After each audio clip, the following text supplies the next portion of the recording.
and welcome to the Sunday Guardian podcast by Joyeeta Basu. Viewers, as you know, at a time of Operation Sindoor post the Pahalgaon terror attack, India has held the Indus Waters Treaty with Pakistan in abeyance. And there are lots of sound bites coming from Pakistan in terms of that they will go to war over this. But anyway, India is undeterred. So, what exactly is the Indus Waters Treaty? What is its history?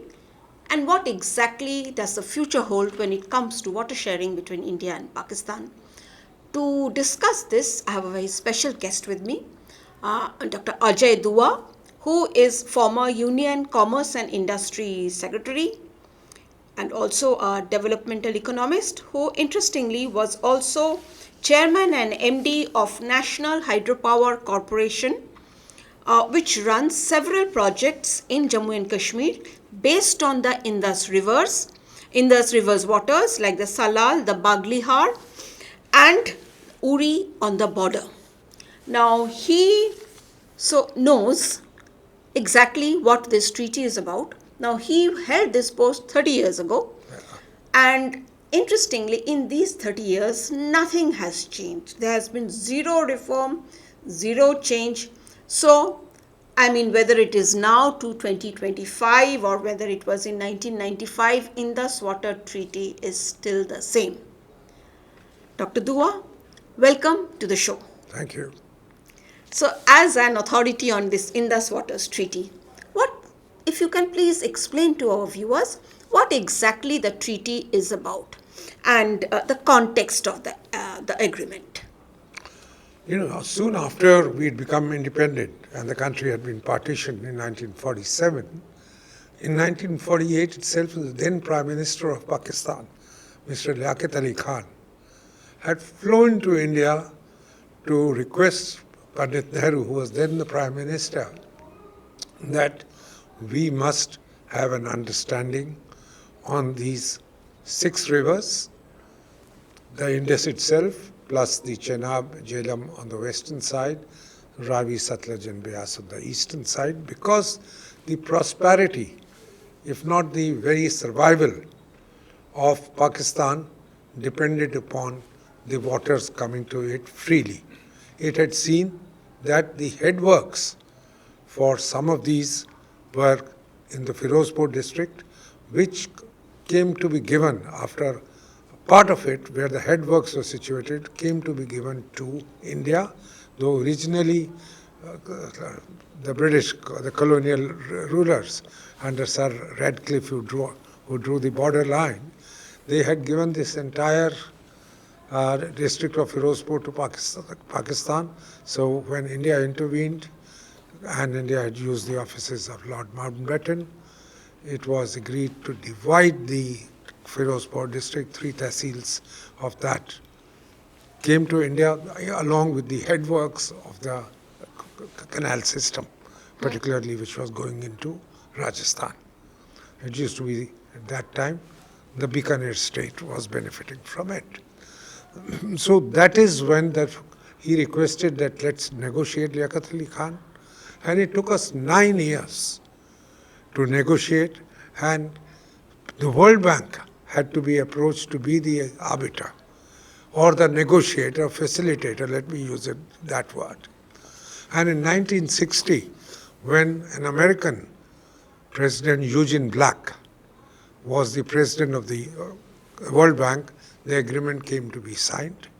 It was signed at the request of Pakistan in Karachi. This was in 1960? Pandit Nehru flew to sign that agreement there. Thereafter, the Pakistanis were so happy that they took Pandit Nehru to Rawalpindi, Mari and a place called Noilagiri to show that we are one with one another and let's work together to eradicate poverty from the subcontinent. It is a different matter that within 5 years of that, we fought our first full-fledged war in 1965. But that's the origin of the river, where it came for ratification before the Indian Parliament, because these international agreements, as per the parliamentary system, have to be ratified by the country's parliament. At that point of time, Punjab, as well as Rajasthan. They're members of parliament. I think his name was Mr. Iqbal Singh there and Mr. H.C. Mathur in Rajasthan, opposed the agreement's ratification. They're saying it is a sellout by India and it is going to be very unfair. Mr. Ashok Mehta of the Swatantra Party, in fact, used these words of sellout straight at the Prime Minister himself. But Pandit Nehru, being in the dominant position that he was, he said these people do not know the country's interest, and in larger interest we have done it, so the agreement be signed. Parliament agreed, went with Pandit Nehru, but that was in 1960 late, the ratification. Since then, there has not been an iota of change. 65 years have passed by. So before we go into that, tell us a little more about what exactly was transpiring at that time in terms of what Pandit Nehru was thinking. Did Pakistan take him for a ride? I wouldn't know if one could call it a ride. He was probably thinking of amity with Pakistan. 1948 had seen, 47-48 had seen a war over Kashmir. We didn't call it a war. Pakistan, though they were civil army men dressed as Razakars and civilians and trained by the army even at that time. Pandit Nehru had wanted at all cost that we should live like neighbors. And since we were the larger one, he also probably felt generous, had a feeling of generosity towards them. Because Pandit Nehru not only agreed to a sharing of 80-20, 80% of the waters of the 6 rivers were agreed to be given to Pakistan on an annual basis, and only 20% to India. And when Pakistan said, but for 13 years we didn't have this arrangement. So Pandit Nehru even agreed to give them 83 crore rupees as reparations for the delay in signing of the agreement. And at that point of time, Joyeeta, 83 crores wasn't a small sum. The 5-year plan, first 5-year plan's total outlay was 1960 crores, divided by 5, so it was under 400 crores per year was what we could afford for the country's development process. Out of that, 82 crores or 83 crores. We gave away to Pakistan. Yes, because Pandit Nehru felt that there was a merit in what was being asked for, and they needed it probably more than us. I mean, that's crazy. I mean, it's unthinkable, but I think he was too generous. I probably did. Okay, so what about the implementation part? How did it actually happen? I mean, this whole treaty in terms of 80% for Pakistan and 20% for India, given that it is an upper riparian state we are, I don't think any other water sharing agreement is so tilted heavily against that upper stream, that state. You're absolutely right on that. Nor can I recall any agreement around the world, whether it was for water sharing, whether it was for navigation, or it was for non-consumptive use of the water. Everywhere the riparian states, the upper riparian states, have had an advantage and have had a greater share coming to them, partly by agreements, partly by conventions. And I think we're going to hear a lot more about it, about the Brahmaputra and the rivers flowing through Pakistan, through China. Now that China has Tibet with it since 1957. The origin of the source of the Indus River itself now is in China. No longer in India or no longer in Pakistan, but in China. And China can as a really the upper riparian now, even more north than India, has the origin of Indus Valley with it, Indus River Basin, and Brahmaputra on the eastern side. Yep. And what they are doing on the Brahmaputra, we are all aware of.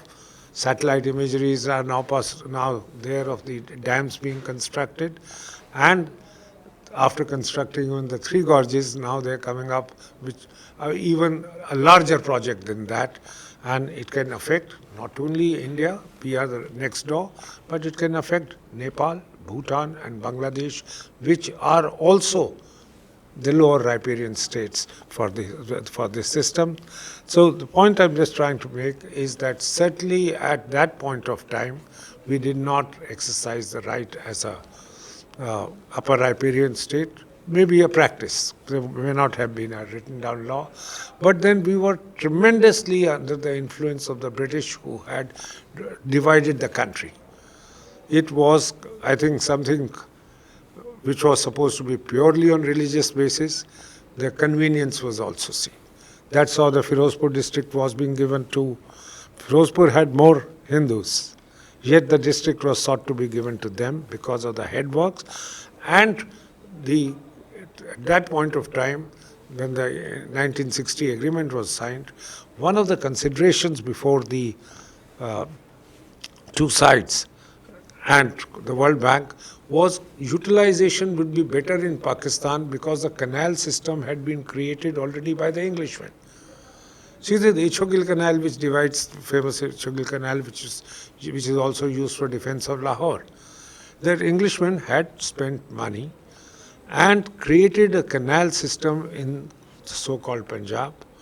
You know, that what was now West Pakistan, that was one Punjab, Western Punjab, Lahore capital, Eastern Punjab, more of Pepsu and the parts of that. This was the less developed area, what we got. So we probably needed more water than Pakistan did because it was a more prosperous and it was a granary for northern India, granary for Britain to feed its troops, etc. all over. But they didn't look at the need. They also didn't look at the fact that the population of India in 1960 was 10 times that of Pakistan. 445 million. Pakistan was 45.7 million, if I recall. So our requirement was more, our land was more parched than theirs, but they went by, the canal system is already there, so let's give the water of the western rivers. Western rivers means the Indus by itself, the Sindhu, and Chenab and Jhelum to Pakistan. With India has a right only of consumptive use of under certain circumstances or certain usages. What are consumptive uses? You can use it for domestic purposes. You can use it for irrigation, minor irrigation works, etc. You can use it for hydroelectric generation. Water doesn't come down. So, and India got exclusive right to the three smaller rivers, which were Satluj, Ravi and Beas. But the total water availability there was 32.5 million acre feet compared to 135 million acre feet of the three western rivers. And so that was the 80-20. The fact is, initially neither side could use both. Neither side could use the entitlements. Yeah, the implementation part Yeah, of so it. that What is where exactly happened? we have been, because the western rivers, eastern rivers were given to us, so we very quickly constructed the Bhakra Beas dam. Took us very quickly, the work started. We constructed the Ganga Canal, which later on came to be called the Indira Gandhi Canal, and the canal system for Haryana, Punjab and Rajasthan, parts of Rajasthan, has come out of these three eastern rivers. We've been able to use a fair amount of the water which came to us here. Pakistan did not have to use did not construct any worthwhile dams because the water could be used in their irrigation channels which had been conducted. Which But the English had already yes, constructed. and they also spent money and expanded it. But the fact is that the portion allotted to India, 3.6 million acre feet for storage.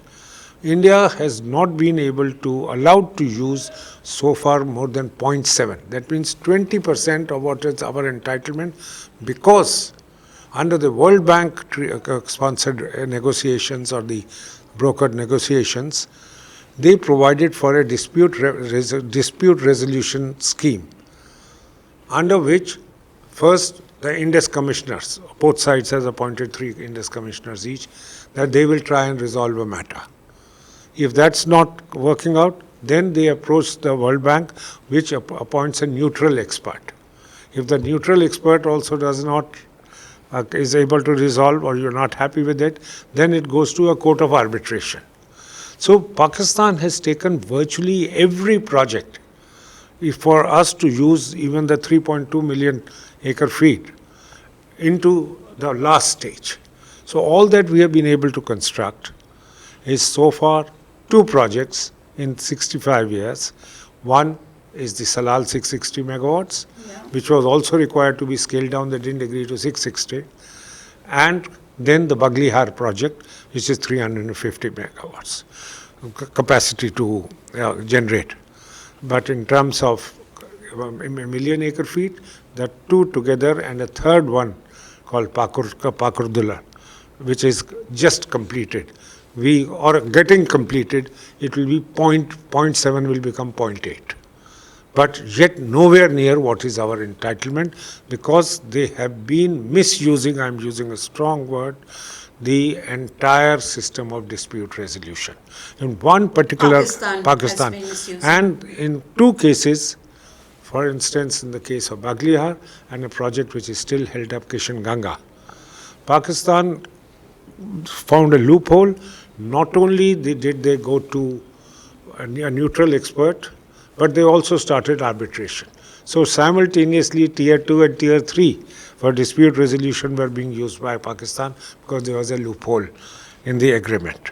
So our request has been that implementation has not been fair, even in terms of not only water allocation, but even dispute resolution has worked to Pakistan's advantage. So what have we requested them in the year 2023, January 2023? Let us meet for a modifying the agreement. And modifying the agreement is provided for in the agreement. It is not in the treaty. It is not saying that it is never can it be changed. But the 2 sides have to agree. And Pakistan did not reply to our formal letter for modification sent in January 2023, repeated in September 2024. They ignored it altogether. We were copying to the World Bank, but World Bank, under the agreement, Pakistan had to agree, not World Bank. And the World Bank president, when he was last here about 2 weeks ago, he has very categorically said, we have no role in the process, the stand which India had taken. And so Pakistan has now, after the Operation Sindoor, taken cognizance of the letter sent by the Indian government, the water resources, Ms. Mukherjee, the water resources secretary. She sent out to her counterpart saying, we are going to hold it in abeyance because there is a fundamental change in the agreement, in the context of the agreement, since you asked me that word. The context was to promote friendship and goodwill. The 2 sides are agreeing to the Indus Waters Treaty. That you have fought after Kashmir war 3 full-fledged wars with us. And for last 36 years, from 1989, you are using terrorism as a state strategy of conflict with India because it suits you, it's a low-cost option. But there's no friendship which you are trying to promote, there's no goodwill.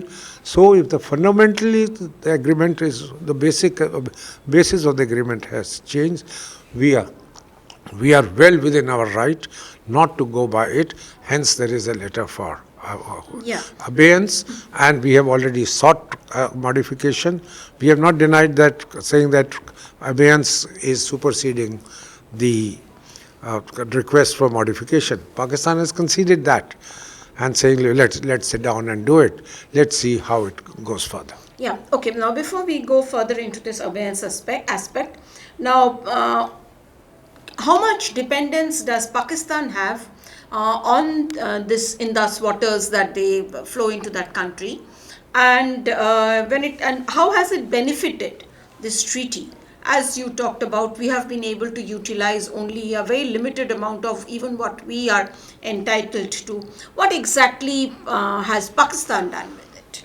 Ah, let me start by saying we have also benefited because the eastern river waters we have used, the 32.5 which came to us. But It we is have the not been able to use the full thing, as you no, were that's saying. the western rivers of which we could have got 3.5 or Okay. 3.6. We have been able to use so far through the storage, because 3.6 could be the storage water, which we could construct our dams, barrages, and Okay. do that, reservoirs. Of that, we've been able to use only 0.7, which might become 0.8 with the Pakador getting.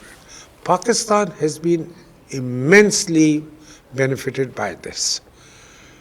It is an agrarian country, economy, whatever we might say. It is much more than India. 46% of Pakistan lives in rural areas. 23% of the GDP, if I remember the figure, is from agriculture. Income, much more than ours. Ours is more in the early, 15%, 14%. That's the kind for us. For them, it's 23%. And the biggest employer for Pakistan is agriculture. 80% of Pakistan's cultivable land receives the waters of the three western rivers. And the downstream, there are eastern rivers, once they go into that, the whatever we release, because utilization also depends seasonal, etc. We let go of some water during the flush season, etc. The Pakistan has benefited immensely. They have been growing their wheat, paddy, which they export in large quantity. Pakistan rice gets exported. Then maize. Their horticulture produces fairly good, and that's coming from because of the water there. If anything, Pakistan has been overutilizing the water to the extent that now it's having to pay a heavy price. Overuse, Joyeeta, leads to a higher salinity of the land. The higher salinity means that productivity comes down. They are facing that in parts of Pakistan, particularly at two provinces which benefit the most are Punjab and Sindh. There, they are experiencing past prosperity, past profligacy of having one gone in for water intensive crops and then overwatering it, because the state was subsidizing the kind of use of electricity for irrigation, utilization of the water of the rivers, as well as pumping it out from the wells. Because once a river goes by, aquifers fill up, the wells do well, tanks do well, and they are lifting it. The point I'm just trying to make is Pakistan has benefited. Pakistan's economy continues to be heavily dependent upon it, because Pakistan's major export, as we all know, is cotton. Cotton needs water, and textiles, apparel. And those kind of things are linked to not only mere agriculture, but processing. And the manufacturing also has been linked to water, the availability coming from here. So Pakistan is not, the point I'm trying to say is that the Pakistan is concerned, and rightly so, saying what happens, so we have benefited from an agreement which showed, we were able to con India, we were able to con World Bank, etc. But we have an agreement on board, and so why let it go? Yeah. So, in terms of holding it abeyance, number one, could India have scrapped the treaty? And in terms of holding it in abeyance, is it legally right? And of course, you can bring in, Pakistan is bringing in the question of ethically right, of course. I mean, ethically wrong. Yeah. Two things. I think the fundamental basis of the Indus Water Treaty, according to India, and that's ample evidence, that goodwill and friendship hasn't been promoted, with wars and terrorism, and every second, third year major incidents, Pulwama, Pahalgam, and so many earlier.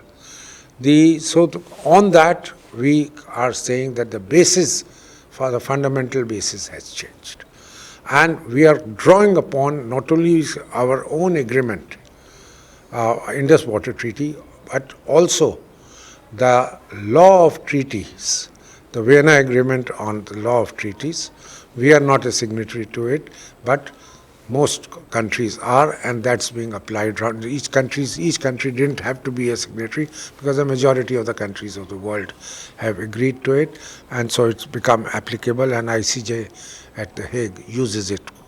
It says that if it can be established that the basis of the fundamentals have changed, the word used there, fundamentals have changed, a country can abrogate it, country can even not go by it, even if you don't want to formally abrogate it.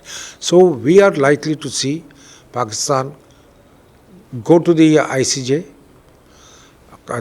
and also India will have firms be able to get evidence and as well as support that Pakistan's terrorism has been an issue for not only India but for many other countries. There's some connection even being talked about that what we saw in New York, that 30 years ago or so. 9/11 you're talking about? Yeah, that's right. That also had probably a connection with not merely Afghanistan but maybe even Pakistan there. So the question is, legally we might be on sound wicket, but we have also been very careful in using the term when we asked for a modification in January 23 and repeated it in September. We've said the circumstances have changed, and we've used the word climate changes which have occurred since then. You know what is climate change? Because people might say, what does that have to do with water sharing? It has one hell of a lot, if I might say. All these 5 rivers, particularly the Indus, come from the high reaches of the Himalayas. Then they are fed by the Karakoram as well as the Hindu Kush range. The glaciers which move on them, because of the heat or the climate change, they have started melting ahead of time. The expectation is, or a projection, that what we have seen since 1960, what was initially 0.2 meters per year, they were shrinking on an average, that by 2100, that means about 75 years from now, the glaciers will be half the size of what it was in 1960. So glaciers are the ones which feed the water into the rivers. Those are shrinking. Second, once they start kind of melting, then they will not necessarily send the water into the river. The water will, if it is wherever there is a plain, the water goes sidewards. So the quantum of water which is getting into the rivers, the Indus and the other rivers, is itself shrinking very fast. Yet another fault, and that we saw that once in 1929, way back, that huge floods can be caused by 1929. It was called the Glough. Almost glacier, a century yeah, ago. glacier lake of outbreak floods. 1,200 kilometers down where the glacier had broken, water had risen by 25 meters. 8 meters, that means 25 feet. Water had gone up. The floods were felt even 1,200 kilometers. So off-season flooding, less water, the water going into the side streams, etc. So is making available the water availability which was taken to be presumed at that point of time in 1960 is no longer there, apart from the dangers of floods and scarcity which it can cause. Yet another issue is the population has been, now you have to look at the demand for water. What was the demand in 1965? How many people were living there? And now, how many people live in the Indus water basin? Roughly 530 million people, Pakistan and India combined, live under the water, meaning they are demanding the water of the Indus water plus these 5 rivers water, which has, according to NASA, which has a lot of satellite imagery taking place, this Indus water basin is now the second most kind of sparse area in the world. The pressure for water is gone down. gone. It's so much. The word used is water stressed. The water stressed in the Indus waters basin is now huge. Population, less supply, and water intensive crops being taken. That all of these combined have India's stand is have made things difficult. We need to revisit, look at the allocations again. Not only allocations, we also have to work jointly, because after all the river basins don't see man-made boundaries. That how do we kind of conserve this water for longer time? That means invest more money in R&D. Pakistan invests only 0.12%, 1/8 of 1% in agricultural R&D. India probably does a little better. But the sum and substance of it is, if Pakistan uses 1 cubic meter of water, it is able to produce 150 grams of more grain. 190 grams of more grain. Grain. 190 grams of more Grain grain. per 1 cubic meter of water used. India produces twice as much, 390. Oh, Exactly. The China does it better than India, but the United States does it 12 times better. It's 1.5 kilograms. If the water utilization, which means technology is available, how to better use it. So all these factors, demand for water, its proper utilization, etc., does call for the agreement to be revisited and made for the longer term, for more optimum use of the water. And that is what I think India's aim was when we wrote out the first letter in January 23. We talked of optimum use. We did not very much emphasize the aspect of, that each country, we are at war with one another. But that's a subsequent one. And Pakistan now, if it wishes to use that as an instrument for war, then so be it. India has already declared that we are not going to be carved down. now here the question of, in actual terms, what does this abeyance mean? Do we have the capacity, ability we must be having, but do we have the capacity right now to actually hold back the water that goes into Pakistan? Yeah, I think an important question. On the eastern rivers, yes. That's the 32.5. That is ours anyway. Yeah. But we need to desilt those also. Desilting is the river, when they come in the young mountains, Himalayas are young mountains, they bring with it a lot of muck, a lot of mud, whatever it might be, and that comes and chokes up in the barrage or the dam. If there is too much of mud there, it limits their capacity of the holdage, and then it heats up the turbines which produce the electricity when they have to move. So we've had this issue in the past that Salal has had to be desilted. We had to inform Pakistan. Pakistan won't give permission. How to deal with the situation? Our capacity to utilize the water kept coming down. Similarly, now on the western rivers, we have permission only for 3 dams so far. One was turned down by Pakistan flatly after 25 years or 30 years. Which was this? Tulbul. Tulbul. That is all that we said was Wular Lake, which is a huge lake. In Kashmir, it's a tourist site as well. That we are allowed to do run-of-the-river projects. That we could use this water, which is already stored in a natural lake, for generation of power project. Pakistan said, you cannot do it. That amounts to using storage. We said, it's nature storage, we haven't done it. The lake has existed for time immemorial. So Tulbul project was not agreed to. We've given it up. at least for the last, it was proposed in 1987, if I recall. And so what are the other two dams that we have? The other one is Ratle. The Ratle project, Pakistan has not agreed to. One is on the Jhelum, and the other is on the Chenab, Kishan Ganga, it is called. But we have them anyway.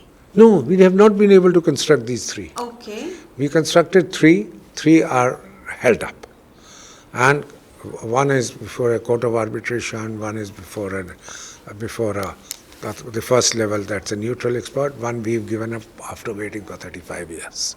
So we don't have any means of stopping the water. So that is the problem till such time as we create the capacity to to hold back the water. The Pakistan could continue to receive it. Maybe every year we'll make a dent.